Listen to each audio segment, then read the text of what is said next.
दोस्तों, शायद आपको याद होगा कि बचपन में टीवी पर विक्रम और बेताल नाम का एक शो आता था और शायद आपने उसे देखा भी होगा। मगर क्या आपको पता है कि उसमें जो कहानी दिखाई गई है वो एक मजाक नहीं बल्कि एक सच्ची घटना है। कहते हैं कि महाराज विक्रमादित्य असल में एक बेताल नाम के वैसाच को अपनी पीठ पर लेकर घूमते थे। राजा विक्रमादित्य को किसी ने चैलेंज किया कि सच में तुम इतने महान और ताकतवर हो तो तुम तुरंत शमशान घाट जाओ और वहाँ जाकर बेताल नाम के एक वैसाच को पेड़ से उठाकर मेरे पास ले आओ। और जिस इंसान ने महाराज को ये वचन लिया था, असल में वो एक आम इंसान नहीं था, वो मायावी तांत्रिक था। लेकिन ये बात महाराज को नहीं पता थी। उस तांत्रिक ने महाराज से बेताल को लाने के लिए कहा, मगर जैसे राजा उस बेताल को पेड़ से लेने के लिए जाते थे वैसे ही वह हर रोज राजा को नई नई कहानियां सुनाता था और हर रोज एक शर्त रखता था कि तुम मेरी कहानियों से जुड़े पहेलियों का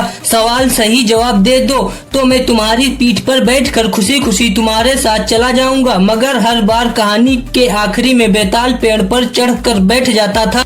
ऐसा ही करते करते राजा को बेताल ने कुल 24 कहानियां सुनाई और बाद में उस तांत्रिक के बारे में सब कुछ बता दिया। तब राजा को पता चला कि वह एक तांत्रिक है। जैसे ही राजा तांत्रिक के पास बेताल को लेकर गए वैसे ही तांत्रिक बेताल को मार देगा और राजा का सिर धड़ से अलग कर देगा। ये बात जानकर राजा बहुत ज्यादा गुस्सा हुआ और तुरंत बेताल को अपनी पीठ पर लादते हैं और उस तांत्रिक के पास चले जाते हैं और तुरंत ही अपनी तलवार निकालकर उस तांत्रिक का सर धड़ से अलग कर दे